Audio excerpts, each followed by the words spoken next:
अब हम चलते हैं नेक्स्ट क्वेश्चन पे, क्वेश्चन नंबर 6 की तरफ। क्वेश्चन नंबर 6 क्या कह रहा है?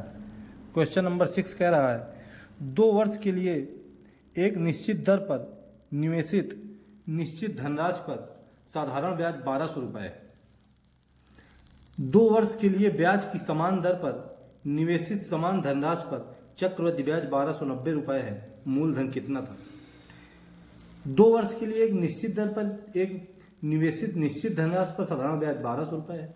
दोस्तों हमें पता है कि साधारण ब्याज हर साल समान रहता है।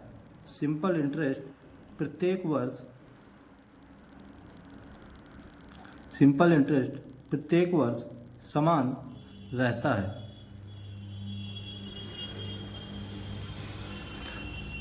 इसलिए फर्स्ट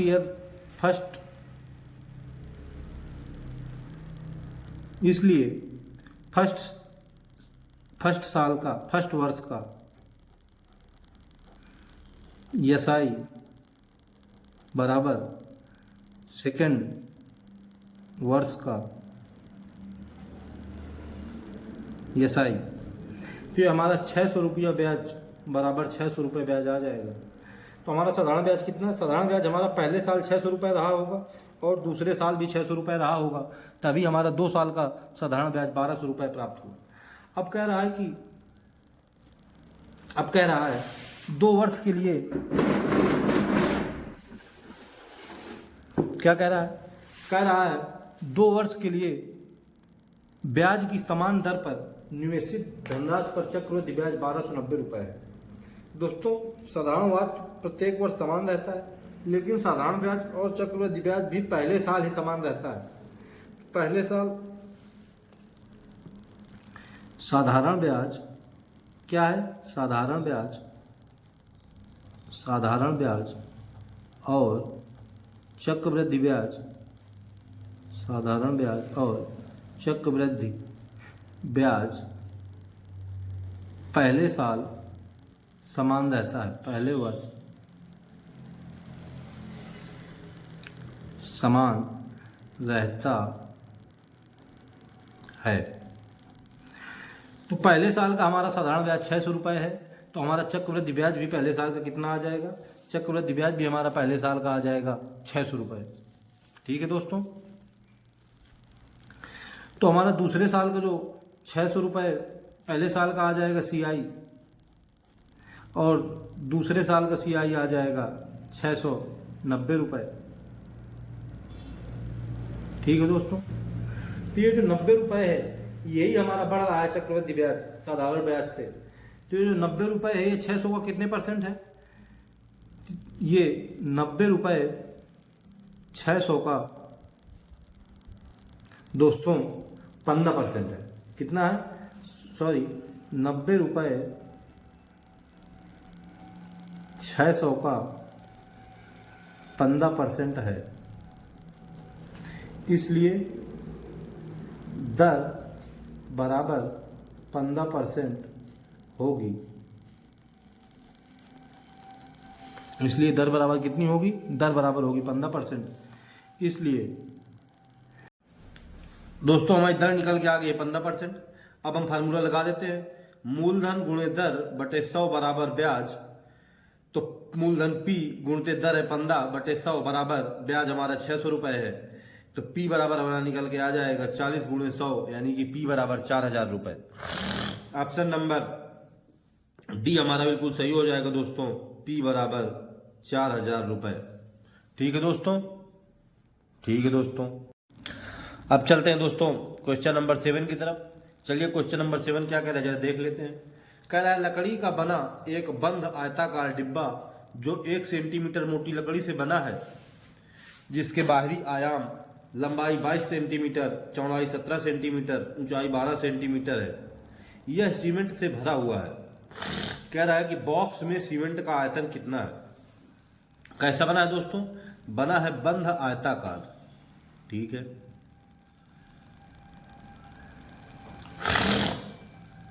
जो 1 सेंटीमीटर मोटी लकड़ी से बना है। दोस्तों 1 सेंटीमीटर इधर ये मोटाई होगी, 1 सेंटीमीटर इधर ये मोटाई होगी। मोटाई कितनी होगी दोस्तों? मोटाई होगी 1 सेंटीमीटर। इधर और 1 सेंटीमीटर इधर। हमसे कह रहा है जिसके बाहरी आयाम लंबाई 22 सेंटीमीटर, चौड़ाई 17 सेंटीमीटर, ऊंचाई 12 सेंटीमीटर है, यह सीमेंट से भरा हुआ है। बॉक्स में सीमेंट का आयतन ज्ञात कीजिए। दोस्तों ये हमारे घनाभ आकार का बना हुआ है आयताकार डिब्बा, और हमें पता है कि घनाभ का आयतन कितना होता है। घनाभ का आयतन बराबर होता है यल गुणे बी गुणे एच। ठीक है दोस्तों, तो हमारे दोस्तों यहाँ से यल कितनी निकल के आ जाएगी, चूंकि यल बराबर 22 और 1 सेंटीमीटर इधर का दोस्तों, 1 सेंटीमीटर इधर का -2 बराबर 20 सेंटीमीटर।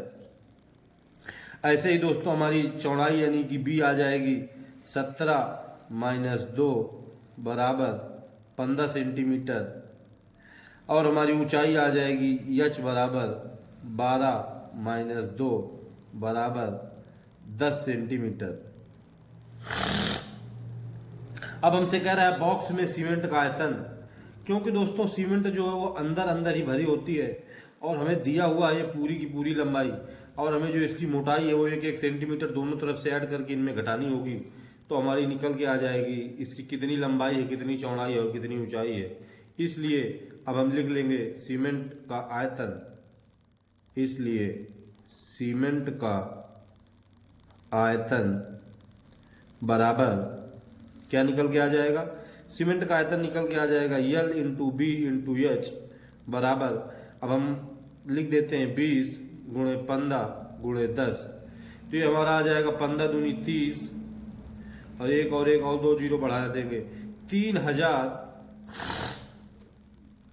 घन सेंटीमीटर। ये हमारा दोस्तों निकल के आ जाएगा ऑप्शन नंबर बी हमारा आंसर हो जाएगा।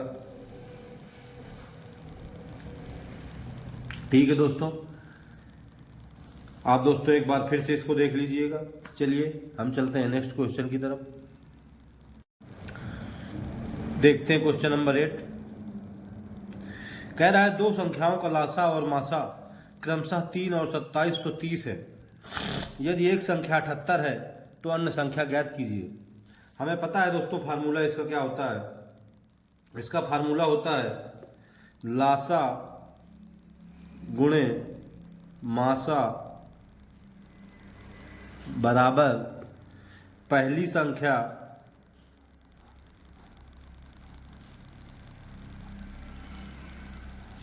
गुणे दूसरी संख्या।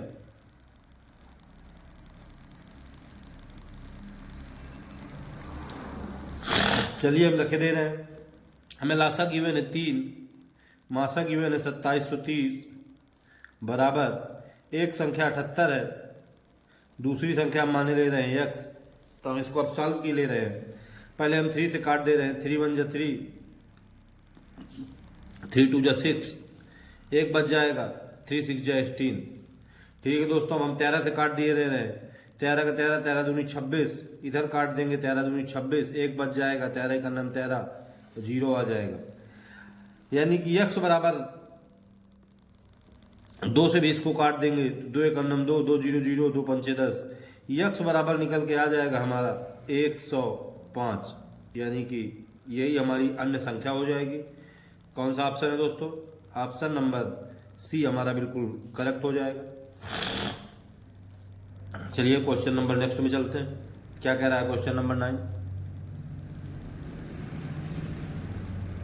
क्वेश्चन नंबर 9 कह रहा है यदि P यात्रा का आधा भाग 40 किलोमीटर प्रति घंटा की गति से तय करता है और शेष 50 किलोमीटर प्रति घंटा की गति से तय करता है, तो उसकी यात्रा की औसत गति ज्ञात कीजिए। ठीक है, औसत गति बराबर क्या होता है दोस्तों, औसत गति बराबर होता है, औसत गति बराबर कुल दूरी बटे कुल समय। चलिए अब हम कुल दूरी देख रहे हैं क्या है। हमने मान लिया कुल दूरी है हमारी 2D, क्या होता है,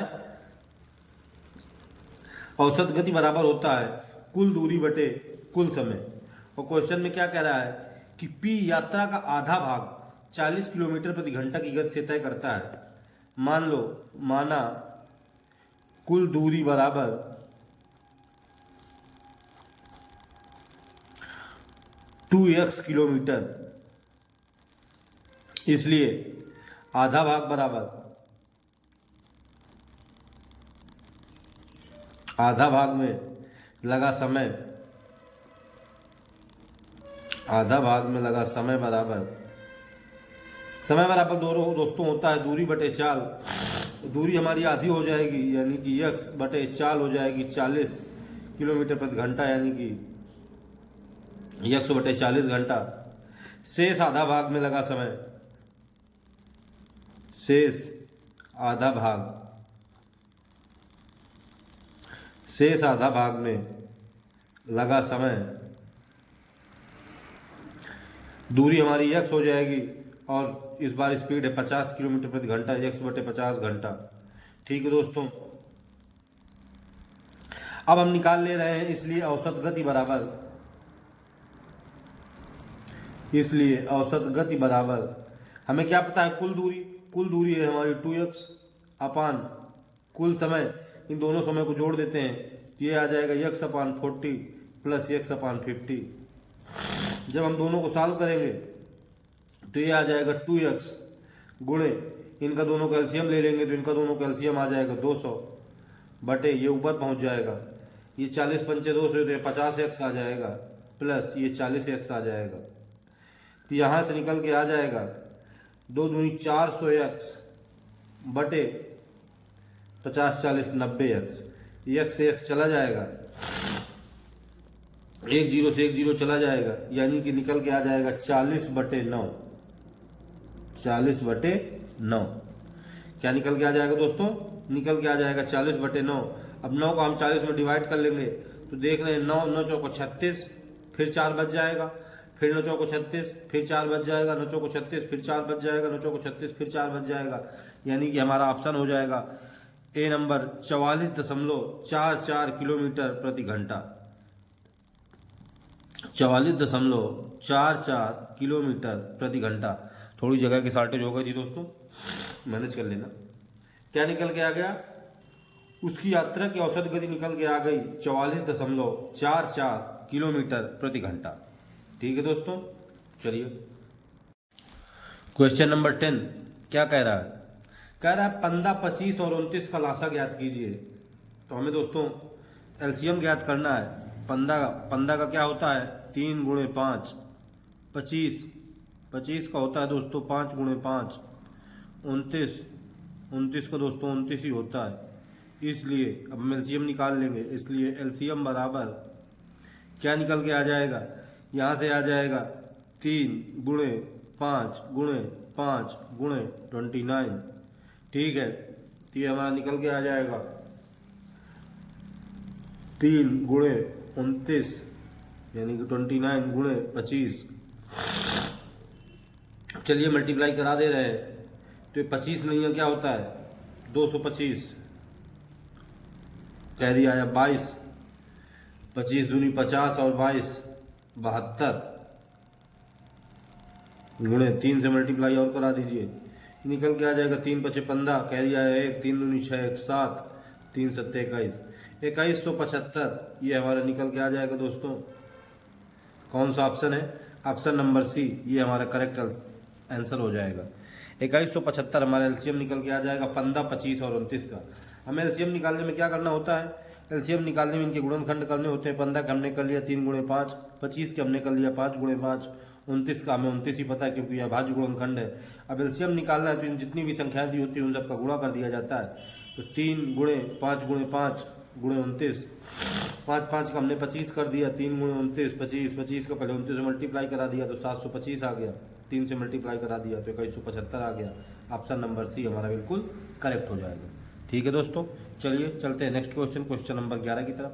क्वेश्चन नंबर 11 क्या कह रहा है, क्वेश्चन नंबर 11 कह रहा है दी गई संख्याओं में कौन सा सत्य है। हमें दोस्तों दी गई हैं 4 संख्याएं, हमसे इसमें पूछ रहा है कि कौन सा सही है। हम ऑप्शन देख रहे हैं तो हमें ऑप्शन में दिखाई दे रहा है कि सबसे पहले सबसे छोटी संख्या, उसके बाद उससे बड़ी संख्या, उसके बाद उससे बड़ी संख्या और उसके बाद उससे बड़ी संख्या दी हुई है। दोस्तों इस क्वेश्चनों को करने के लिए हमारे पास काफ़ी सारे तरीके होते हैं, लेकिन मुझे सबसे अच्छा तरीका लगता है कि आप इनका तुरंत डिवाइड कर दीजिए और डिवाइड करने के बाद आपको जो कुछ पता चले उसी से आप लिख दीजिए। डिवाइड करने में केवल आपको दोस्तों एक पॉइंट के लिए डिवाइड करना होता है। वैसे इसके तरीके तो दोस्तों बहुत हैं, या तो हम इसका एलसीएम भी ले सकते हैं या तो कुछ और कर सकते हैं। चलिए हम डिवाइड करके ही देख ले रहे हैं। सबसे पहले हम 3/8 का निकाल ले रहे हैं। 3/8 यानी कि ये क्या आ जाएगा, पॉइंट लग जाएगा तो ये हो जाएगा 30, यानी कि 8 3 जा 24 होता है दोस्तों, तो ये 0.3 निकल के आ जाएगा 3/8 का। अब हम दोस्तों देख रहे हैं दूसरा निकाले ले रहे हैं 19/73। ठीक है दोस्तों, अब हम 73 का निकालेंगे तो ये पॉइंट लग जाएगा। अब ये यहाँ पर एक जीरो बढ़ जाएगा, 190 हो जाएगा, यानी कि 70 का अगर 190 में भाग दिया जाए तो 70 दूनी 140 दो ही बार जाएगा। ऐसे ही 73 का 190 में दोगे तो दो ही बार जाएगा, यानी कि 0.2 आ जाएगा दोस्तों। अब दोस्तों हम निकाल ले रहे हैं 29/47 का। 29/47 का क्या कह रहा है देख लेते हैं। 29/47 हम पॉइंट लगा देंगे दोस्तों, तो ये हमारा हो जाएगा 290, यानी कि 470, यानी कि 47 का भाग हमें 290 में देना है। यानी कि अगर हम 45 का देख लें तो 45 दूनी 90, 90 दूनी 180 और 180 270, यानी कि लगभग दोस्तों 6 बार चला जाएगा। चलिए तो ये 0.6 बार हो गया। अब हमें लास्ट और बचा है, लास्ट बचा है हमारा 17/39। इसका भी हम करके देख लेते हैं क्या आ जाएगा। 39 के आप इसको दोस्तों 40 मान लीजिए। अगर 40 मान लेंगे, अपने मन में ही मानना है, सही नहीं लिख देना है वहाँ पे। 40 मान लीजिए। 40 का अगर हम इसमें 17 में भाग देंगे तो पॉइंट लग जाएगा, ये एक जीरो बढ़ जाएगा, यानी कि 4 चौको 16 या 4 बार चला जाएगा, यानी कि ये 0.4 लगभग निकल के आ जाएगा। ठीक है दोस्तों, अब हमें ऑप्शन देखना है और आंसर बता देना है। और ऑप्शन हमें दिए कैसे गए हैं, सबसे पहले हमारी सबसे छोटी संख्या दी गई है, तो सबसे छोटी संख्या हमारी हो जाएगी 19/73। उसके बाद 0.3 यानी कि 3/8। उसके बाद हमारी 0.4 यानी कि 17/39। उसके बाद हमारा 0.6 यानी कि 29/47। तो हमारा ऑप्शन नंबर जो बी है दोस्तों, ये बिल्कुल करेक्ट हो जाएगा। ठीक है दोस्तों, इन क्वेश्चनों को करने का दोस्तों सबसे अच्छा तरीका यही होता है कि आप डिवाइड करके देख लीजिए और आंसर ले लीजिए। चलिए।